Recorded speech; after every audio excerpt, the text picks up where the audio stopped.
అపోస్తలుల కార్యాలు 18వ అధ్యాయం 24వ వచనం నుండి 28వ వచనం వరకు మనం మార్చి చదువుకుందాం. అపోస్తలుల కార్యాలు 18వ అధ్యాయము 24 నుండి 28 వరకు. అలెగ్జాంద్రియా వాడైన అపోల్లో అను ఒక యూదుడు ఎఫెసునకు వచ్చెను. అతడు విద్వాంసుడును లేఖనముల యందు ప్రవీణుడునై ఉండెను.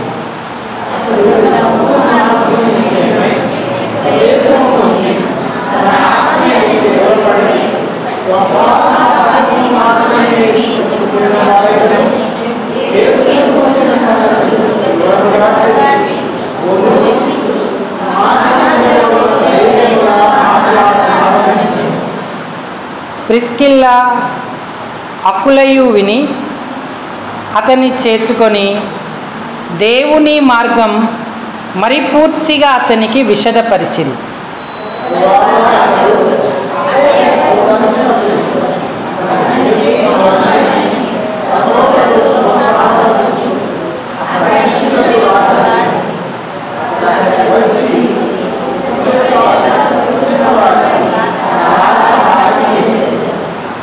యేసే క్రీస్తు అని లేఖనముల ద్వారా అతడు దృష్టాంతపరచి యూదుల వాదమును బహిరంగముగాను గట్టిగాను ఖండించుచూ వచ్చెను. చాలండి, చదువుకున్న ఈ లేఖన భాగం చేరిరాగలిగిన మన హృదయాలకు మన ఆత్మీయ మేల్కొల్పు నిమిత్తమై హెచ్చరికగా, పురికొల్పుగా, ఆశీర్వాదకరంగా, దీవెనకరంగా ప్రేమగల దేవుడు చేయునుగాక. ఆమేన్. ప్రభు ప్రజలారా, ప్రభువునందున్నటువంటి ప్రియమైన వారులారా, మనం దేవుని యొక్క వాక్యాన్ని జాగ్రత్తగా ఆలకిద్దాం. లేఖనములయందు మీకు నిత్య జీవము కలదని తలంచుచు వాటిని ధ్యానిస్తూ అనుసరిస్తూ ఉండండి.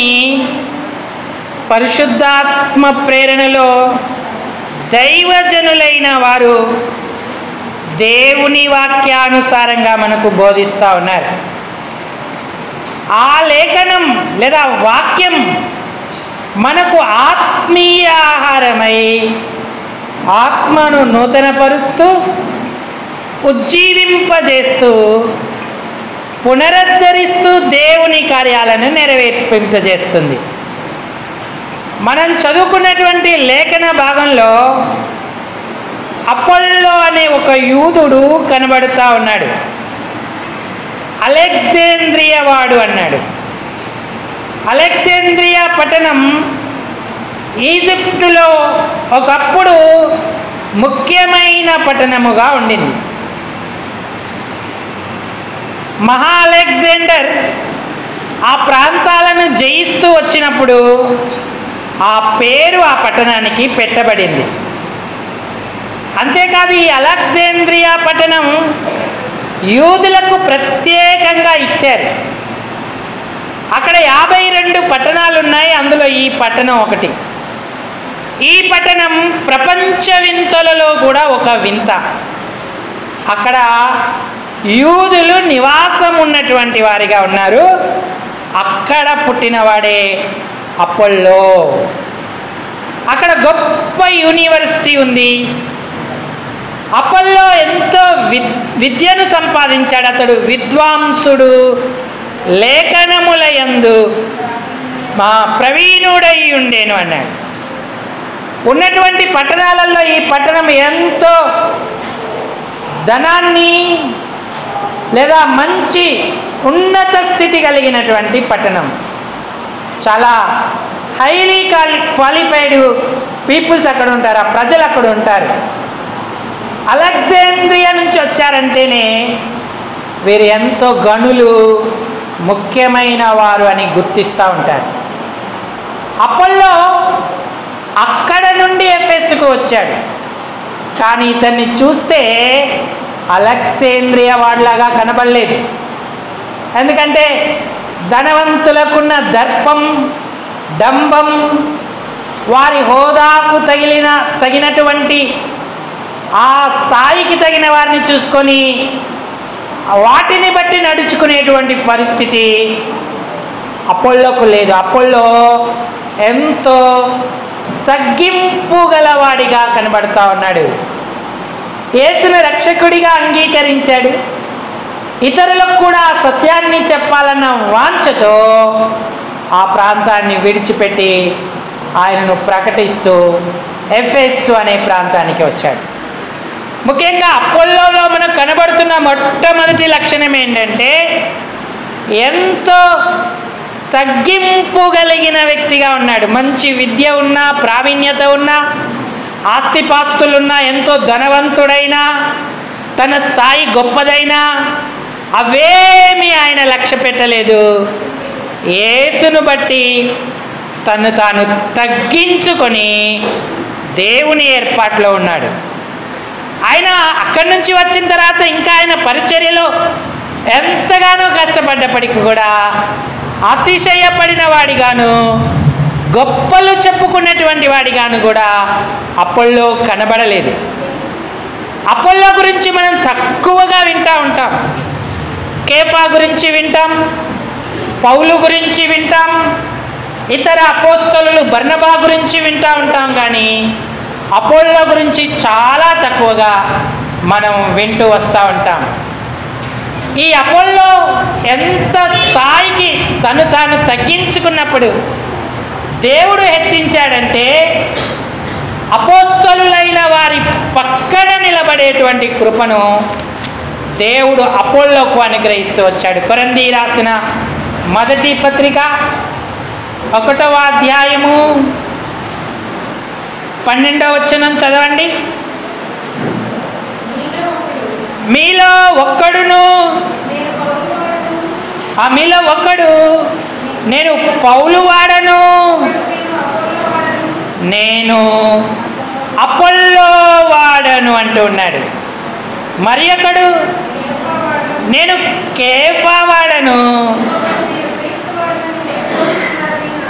ఇంకొకడు అంటున్నాడు నేను క్రీస్తు వాడనని చెప్పుకొనుచున్నారు. పౌలుకు ఎంతమంది ఫాలోవర్స్ ఉన్నారు. పౌలు అంటే ప్రేమాభిమానాలుండి వెనకబడుతున్న వారు ఎంతమందో. కేఫాకు కూడా అలాగే, యేసుక్రీస్తు వారికి కూడా అలాగే. ఇప్పుడు అపోల్లో అను వ్యక్తికి కూడా అంతే మంది ఉంటూ ఉన్నారు. వారి ప్రక్కన నిలబడడానికి అంత స్థానాన్ని అపోల్లో సంపాదిస్తూ వచ్చాడు. ఈ ప్రావీణ్యత, విద్య, లోకపరమైన దర్పం, డంబం ఏమీ ఆశించకుండా, కనబరచకుండా తన్ను తాను తగ్గించుకున్నాడు. అందుకే ఇంతటి ఆధిక్యతను దేవుడు అపోల్లోకు అనుగ్రహించాడు. ఆయన వెనుతిరిగి చూడలేదు, వారిని బట్టి అతిశయించలేదు. తనకున్నటువంటి ఆత్మీయ విషయాలను, యేసే క్రీస్తు అనే విషయాన్ని ప్రకటిస్తూ, యేసు క్రీస్తు కాదు అనే యూదుల వాదాన్ని బహిరంగంగా గట్టిగా ఖండించుచూ వచ్చాను అన్నాడు.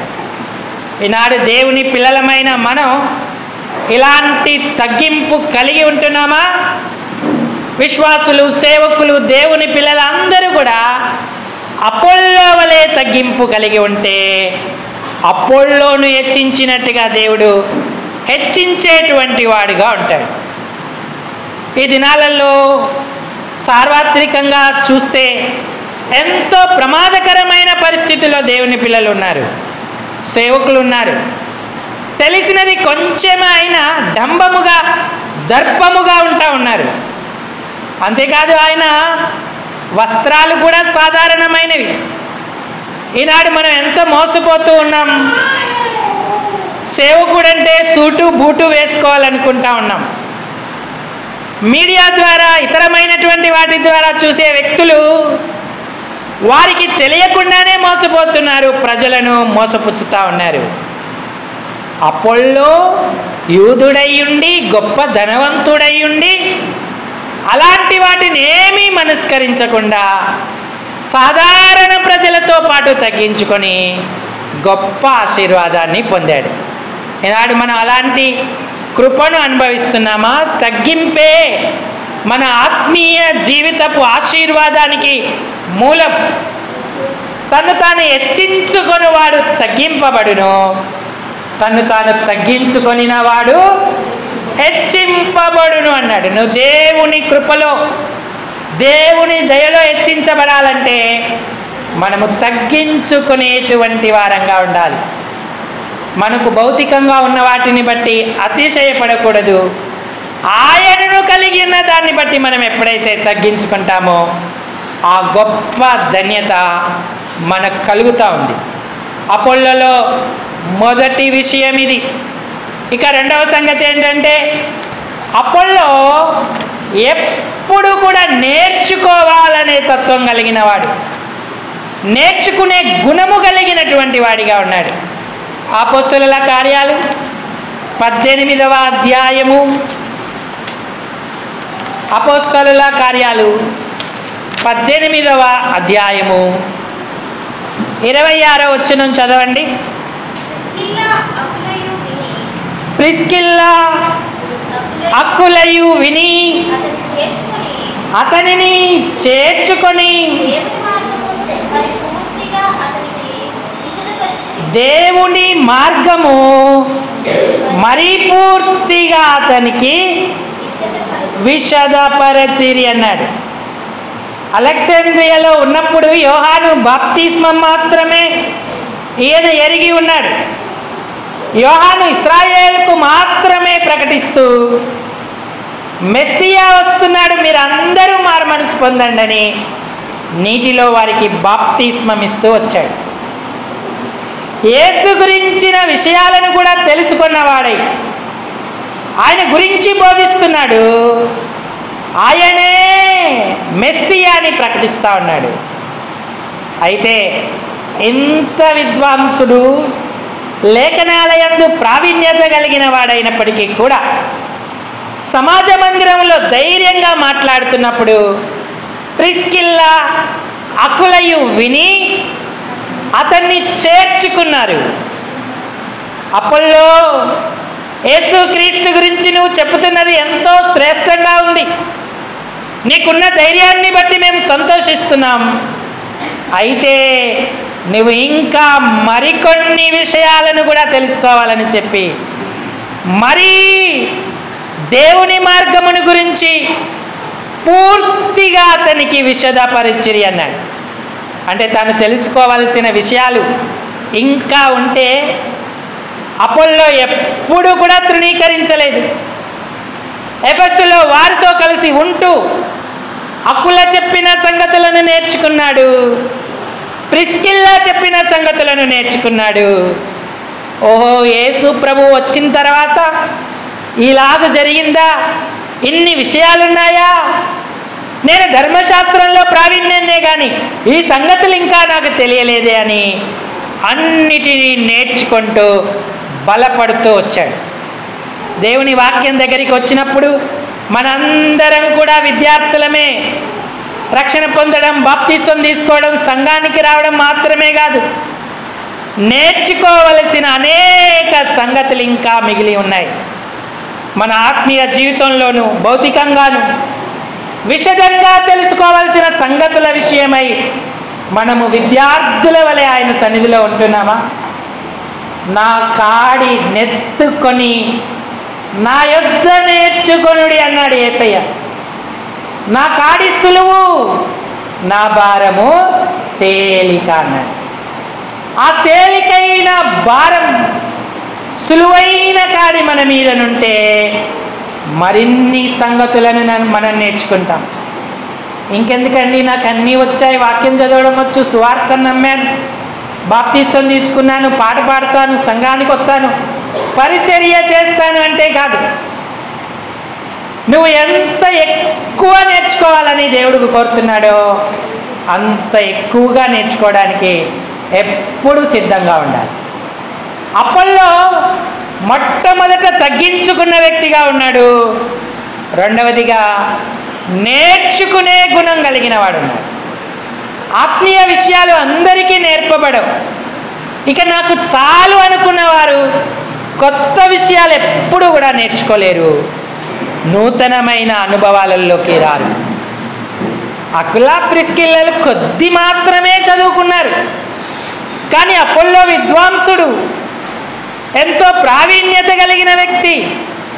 అయినా సరే వారి యొద్ద నేర్చుకోవడానికి ఆయన అప్పగించుకున్నాడు. దేవుని మార్గాన్ని మరీ పూర్తిగా నేర్చుకున్నటువంటి వాడిగా ఉన్నాడు. ఈనాడు నువ్వు ఎంత నేర్చుకుంటున్నావు? పరిశుద్ధాత్మ దేవుడు నేర్పిస్తుంటే పారిపోతున్నావా, పరిగెడుతున్నావా, విధేయత చూపిస్తున్నావా? మొదట తగ్గింపు ఉంటేనే నేర్చుకునే స్వభావం మనకు కలుగుతూ ఉంటుంది. ఎవరు చెప్పినా మనం నేర్చుకునేటువంటి వారంగా ఉంటాం, ధన్యులం అవుతాం. మరి ఆత్మీయ సంగతుల విషయమై మన ఆధ్యాత్మిక జీవితంలో ఏమీ నేర్చుకోవడానికి సిద్ధపడుతున్నాం? అపోల్లో నేర్చుకునే తత్వం కలిగిన వాడు గనక ఎప్పటికప్పుడు పరిశుద్ధాత్మ దేవుడు అతనికి కొత్త కొత్త సంగతులను బోధిస్తున్నాడు. నూతనమైన విషయాలలో ఆయనను ఎదిగింపజేస్తూ వస్తూ ఉన్నాడు. అంతేకాదు, మూడవదిగా అపోల్లో ఆత్మయందు తీవ్రత గలవాడు. 25వ వచనం చదవండి. అపోస్తల కార్యాలు 18:25. అతడు ప్రభువు మార్గము విషయమై ఉపదేశము పొంది తన ఆత్మయందు తీవ్రపడి అంటే ఎంత ఆతురత! ఆత్మ ఆయనను తీవ్రతకు లోను చేస్తుంది. ఇదిగో పరిగెత్తు, యేసు గురించి ఒక సాక్ష్యం చెప్పు, యేసు రక్షకుడని చెప్పు, యేసు గురించి వీరు తప్పుగా మాట్లాడుకుంటున్నారు, ఆయన మెస్సియ కాడంటున్నారు, వారిని ఖండించు, వారికి నువ్వు ధైర్యంగా యేసే క్రీస్తునాడని నిరూపించు. అపోల్లోలో ఉన్న తీవ్రత అతన్ని పరిగెత్తిస్తుంటుండగా ఎప్పటికప్పుడు సిద్ధపడుతూ ఆత్మల రక్షణ కొరకై, ఆత్మల పరిపూర్ణత కొరకై ఆయన ప్రయాసపడుతున్నాడు. తప్పు బోధలను ఖండిస్తున్నాడు, తప్పు ఆలోచనలు తొలగిస్తున్నాడు, యేసే క్రీస్తుని ప్రత్యక్షపరుస్తున్నాడు. ఈనాడు నీకు ఆత్మయందు తీవ్రత ఉందా? ఒక ఆత్మను రక్షించాలని, ఒక ఆత్మకు సరి అయిన మార్గం నేర్పాలని నీవు తీవ్రతతో ఉన్నావా? కొత్త నిబంధన ప్రకారం మనం ఆయనను ఎలా సేవించాలి? ఆత్మలో సన్నగిల్లి నీరసపడి మకమకలాడుతూ సేవించాలా? ఆత్మలో ప్రజ్వరిల్లుతూ సేవించాలా? రోమాపత్రికలో పౌలు గారు ఎలా సేవించాలో చెప్తా ఉన్నాడు.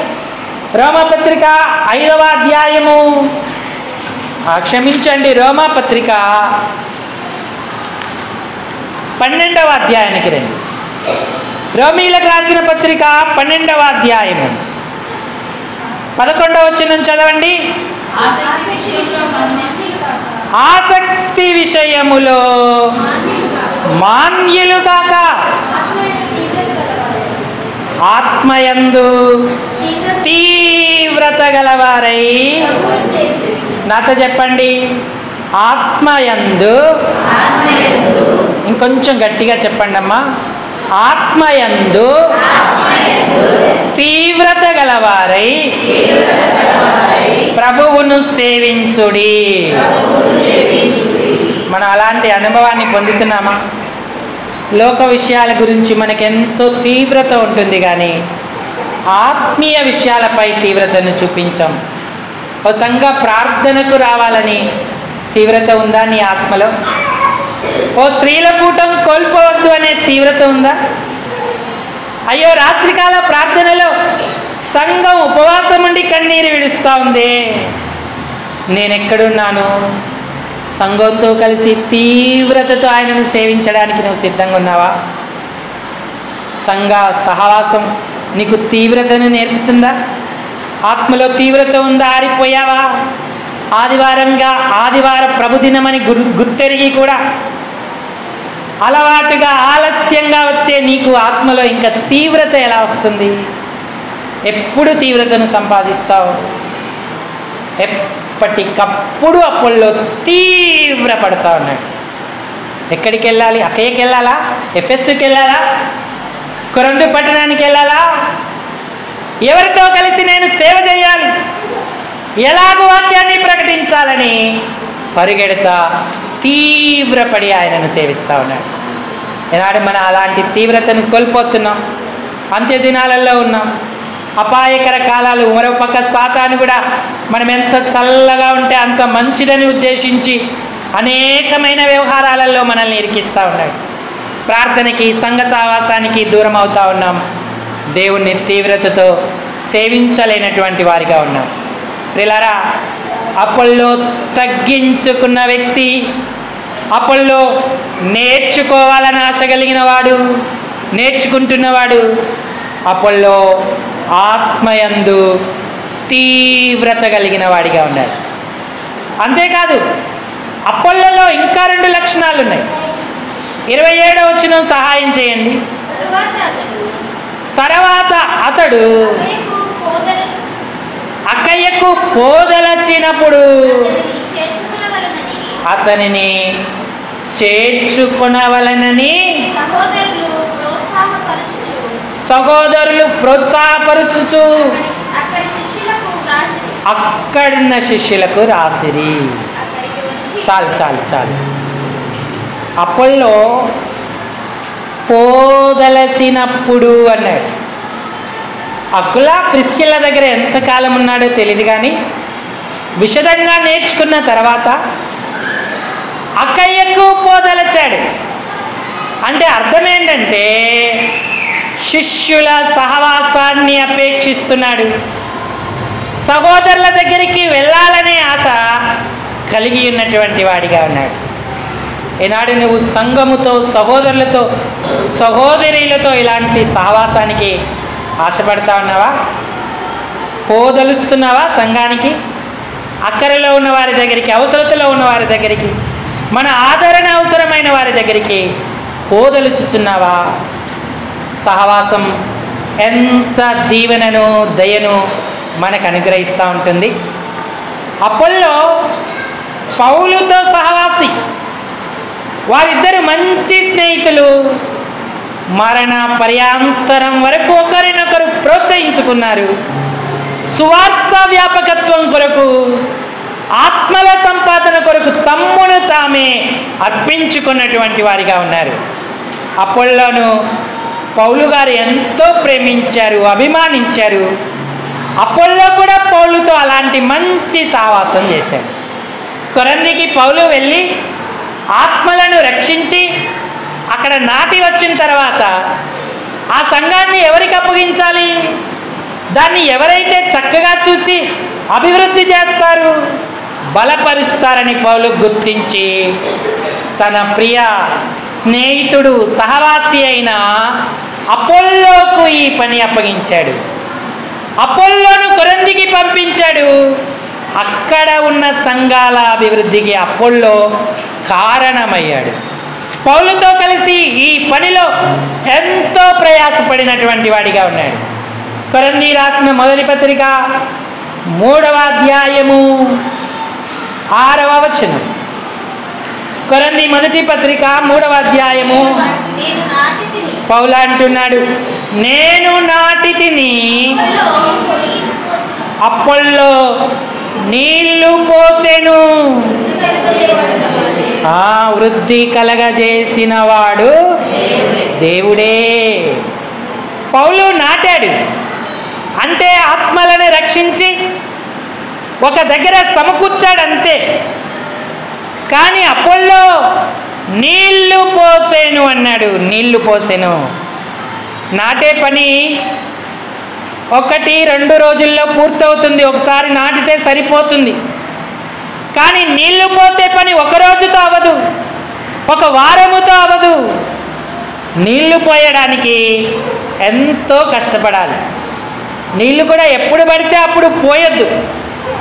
మండుటెండ వేళ మొక్కలకు నీళ్లు పోస్తే అవి మాడిపోతాయి, చచ్చిపోతాయి. నీళ్ళు ఎప్పుడు పోయాలి? చల్లపూట ఉదయకాలం లేదా సాయంకాలం పోయాలి. అంతేకాదు ఏ చెట్టుకు ఎంత పోయాలి ఆ పరిమాణాన్ని కూడా అపోల్లో గుర్తించాడు. కొరందిలో ఉన్న ఆత్మలకు వాక్యం అనే నీరును అవసరమైనంత పెట్టాడు. ఎప్పుడు పెట్టాలో అప్పుడు పెట్టాడు. అప్పుడే కొరంది సంఘం వృద్ధిలోకి వచ్చింది. వృద్ధి కలగజేసిన వాడు దేవుడే అన్నాడు. అపోల్లో ప్రయాసం ఎంత గొప్పది. ఈనాడు మన ఆధ్యాత్మిక జీవితంలో అలాంటి అనుభవం కలిగి ఉన్నామా? పౌలుతో సహవాసంలో ఉన్న అపోల్లో ఈ శ్రేష్టమైన పనిని నెరవేర్చుకున్నాడు. ఈనాడు సహవాసం అంటే ఇష్టం ఉండదు మనకు. దైవజనులతో సహవాసం చేయం, సంఘముతో సహవాసం చేయం. దైవజనులతో సహవాసం చేస్తే మాట ద్వారానో వాక్యం ద్వారానో ఏదో ఒక సూచన, సలహా, ప్రశ్న మనకు వస్తుంటుంది. ఎందుకంటే ప్రశ్నించడం ఎవరికి ఇష్టం ఉండదు. ప్రశ్నిస్తే వ్యతిరేకం అవుతాం, సలహా చెప్తే నొచ్చుకుంటాం, సూచన ఇస్తే అవసరమా అని భావిస్తూ ఉంటాం. కానీ సహవాసంలో పౌలు అలాగనే అపోల్లో ఇద్దరికిద్దరు సమపాళ్లలో నిలిచారు, ఒక్కరినొకరు ప్రోత్సహించుకున్నారు. ఈనాడు సంఘముతో సేవకులతో మనకు అలాంటి సహవాసం ఉందా? అపోల్లో తగ్గించుకున్న వ్యక్తి, అపోల్లో నేర్చుకునే గుణము గల వ్యక్తి, అపోల్లో ఆత్మయందు తీవ్రత గలవాడు, అపోల్లో సంఘ సహవాసాన్ని అపేక్షించినటువంటి వాడిగా ఉన్నాడు. పౌలు కూడా అదే స్థాయిలో స్పందిస్తూ ఉన్నాడు. ఎప్పుడెప్పుడు అపోల్లో నా దగ్గరికి వస్తాడు, ఈ లేఖనాలను తరిచి చూద్దాం, కొంతసేపు ప్రార్థనలో గడుపుదాం, కొరంది సంఘ విషయాలేంటో తెలుసుకుందాం, ఎఫెసీలో నేను మృగములతో పోరాడుతున్నాను, అతనితో సావాసం కలిగి ఏదైనా చేద్దాం అని ఆలోచన చేస్తున్నాడు. రోమాలో ఆయన చెరసాలలో ఖైదీగా ఉన్నప్పుడు ఈ అపోల్లోను జ్ఞాపకం చేసుకుంటూ అపోల్లోను త్వరగా నా యొద్దకు పంపుము అంటూ ఉన్నాడు. తీతుకు రాసిన పత్రిక 3వ అధ్యాయము 13వ వచనం చదవండి. ధర్మశాస్త్ర వేది అయిన జనానును అపోల్లోనును శీఘ్రముగా సాగనంపుము, వారికి ఏమీ తక్కువ లేకుండా చూడుము అంటూ ఉన్నాడు. అపోల్లో సహవాసం కొరకు ఆయన ఎంత పరితపించాడు. ప్రియులారా, ఈనాడు మనం సంఘ సహవాసంలో నిలిచి ఉంటే ధన్యులమవుతాం. దేవుని ఏర్పాట్లో ఉన్న దైవ సేవకుల సహవాసంలో నిలిచి ఉంటే ఆయన దీవెనలను, ఆశీర్వాదాలను అనుభవించేటువంటి వారంగా ఉంటాం. మరి అపోల్లోలాగా మన జీవితాన్ని దేవునికి మహిమకరంగా కట్టుకుంటున్నామా? అపోల్లోలో ఉన్న 5వ లక్షణం, అపోస్తల కార్యాలు 18వ అధ్యాయం చూడండి, 27వ వచనం పూర్తి చేయండి.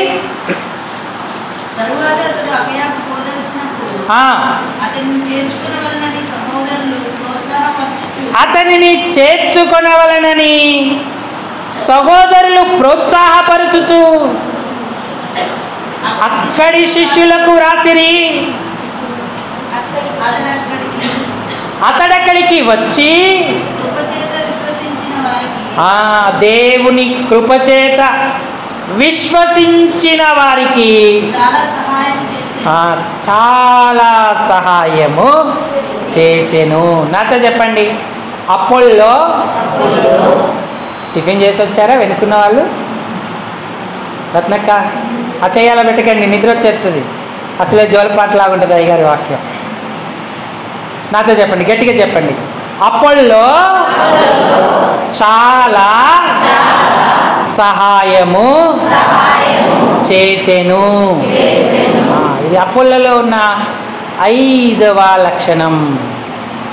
2 రకాల సహాయాలు అపోల్లో కృపచేత విశ్వసించిన వారికి చేశాడు. మొట్టమొదటి సహాయం ఆత్మీయ సహాయం చేశాడు. ఆయన రక్షకుడని, దేవుడని వారికి విశదపరిచారు. ఇంకా సందేహాలు, అనుమానాలు, రకరకాల భేదాలు, భావాలున్న వారితో మాట్లాడాడు.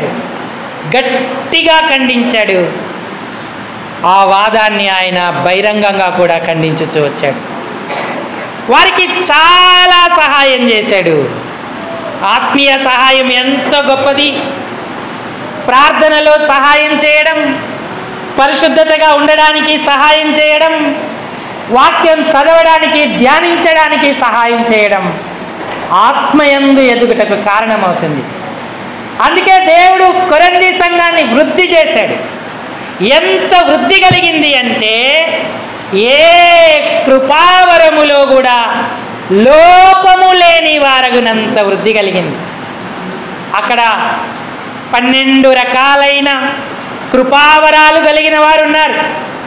ఇంకా దేవుడు ఏమన్నాడంటే సమస్త ఉపదేశం విశ్వాసమందు మీరు ఐశ్వర్యవంతులైతిరి అన్నాడు.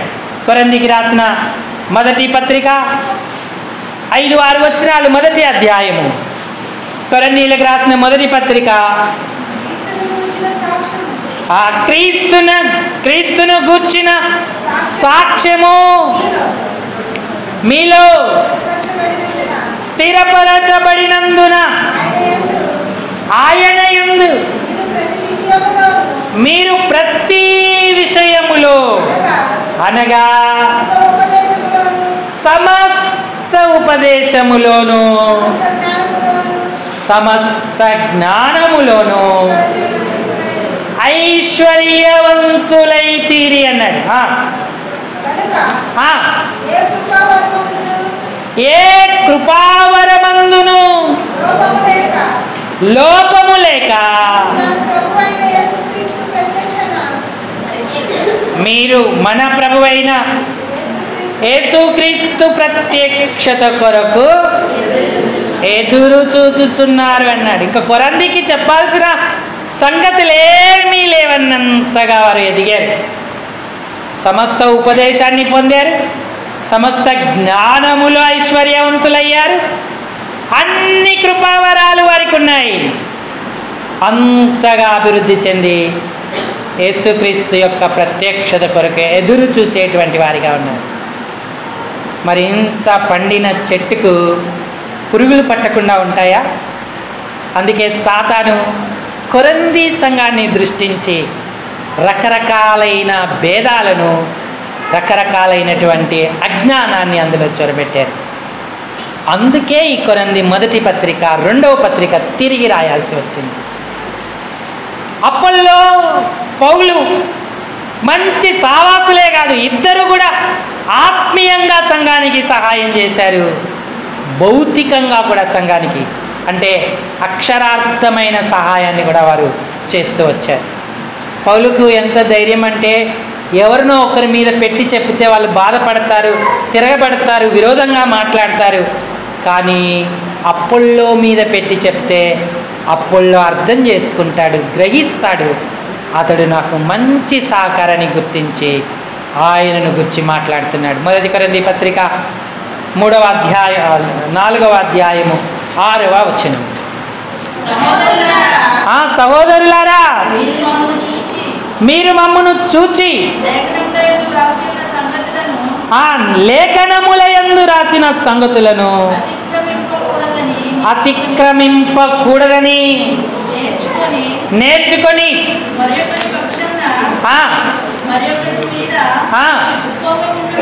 ఒప్పొంగకుండానట్లు మాటలు మీ నిమిత్తమై నా మీదను అపోల్లో మీదను. మరి కొరింథీలో పౌలు గారికి ఇంకెవ్వరు దొరకలేదా? అపోల్లో మాత్రమే దొరికాడా? అంటే వారిద్దరికి అంత సావాసం ఉండి ఆ సంఘానికి చాలా సహాయం చేశారు. ఆత్మీయంగా వారు బలపడాలని ఎన్ని రకాలుగా వారు ప్రయాసపడ్డారు. అంతేకాదు, యెరూషలేములో ఉన్న సంఘానికి అవసరమైతే వారు వర్ధిల్లిన కొలది ఇయ్యవలెనని వారికి మరి వారు ప్రకటన చేస్తూ వచ్చారు, వారు బలపరుస్తూ వచ్చారు. 16వ అధ్యాయము 1 కొరింథీ పత్రిక 1వ వచనం చదవండి. పరిశుద్ధుల కొరకైన చందా విషయంలో గలతీ సంఘానికి నియమించిన ప్రకారం మీరును చేయుడి అన్నాడు. నేను వచ్చినప్పుడు ఏదో హడావుడిగా కొంత చందా పోగు చేయకుండా ప్రతి ఆదివారం మీలో ప్రతి వాడును తాను వర్ధిల్లిన కొలది కొంత సొమ్మును నిలువ చేయవలెను అన్నాడు. కొరంథీకి, యెరూషలేముకు, ఇంకా ఇతరమైన సంఘాలకు ఆర్థికంగా బలపరచడానికి వారు ఎంతో ప్రయాసపడ్డారు. వారు ఖర్చయ్యారు, అలాగే ఇతరులను ప్రోత్సహిస్తూ చాలా సహాయం చేస్తూ వచ్చారు. ఈనాడు మనం అలాంటి అనుభవం కలిగి ఉన్నామా? సంఘానికి సావాసులను సమకూర్చాలి, మనము రావాలి, వారి అవసరతలను దృష్టించాలి, ప్రార్థన చేయాలి, దేవుని ఏర్పాటును బట్టి వారిని కనుగొనేటువంటి వారంగా మనం ఉండాలి, వారికి సహాయము చేసే వారంగా ఉండాలి. అప్పుడు మనం ధన్యులమవుతాం. అపోల్లో ఎంత ఆశీర్వాదం పొందాడు! ఈ 5 లక్షణాలు అపోల్లోలో ఉన్నాయి. మొట్టమొదట తన్ను తాను తగ్గించుకున్నాడు, రెండవదిగా నేర్చుకునే గుణం కలిగి ఉన్నాడు, మూడవదిగా ఆత్మయందు తీవ్రత కలిగిన వాడిగా ఉన్నాడు, నాలుగవదిగా సహోదరుల సహవాసాన్ని అపేక్షించాడు, ఐదవదిగా విశ్వసించిన వారికి చాలా సహాయము చేశాడు. ఆత్మీయ సహాయం చేశాడు, భౌతికమైన సహాయం చేశాడు. ఈనాడు సంఘముగా మనం ఇలాంటి అనుభవాల్లో గుండా వెళ్తున్నామా? వ్యక్తిగతంగా, కుటుంబంగా మన పరిస్థితి ఏంటి? ఆయన రాకడ ఆసన్నమవుతా ఉంది. అపోల్లో లాంటి ఆశీర్వాదం, ఆధిక్యత పొందాలంటే ఆయన వలె మనం నడుచుకోవాలి. ఇలాంటి గొప్ప అనుభవంలో ఉండడానికి అపేక్షిద్దాం. ప్రభు కృపను కోరుకుందాం, మంచి తీర్మానం చేసుకుందాం. ప్రభు మనందరికీ కూడా సహాయము చేయునుగాక.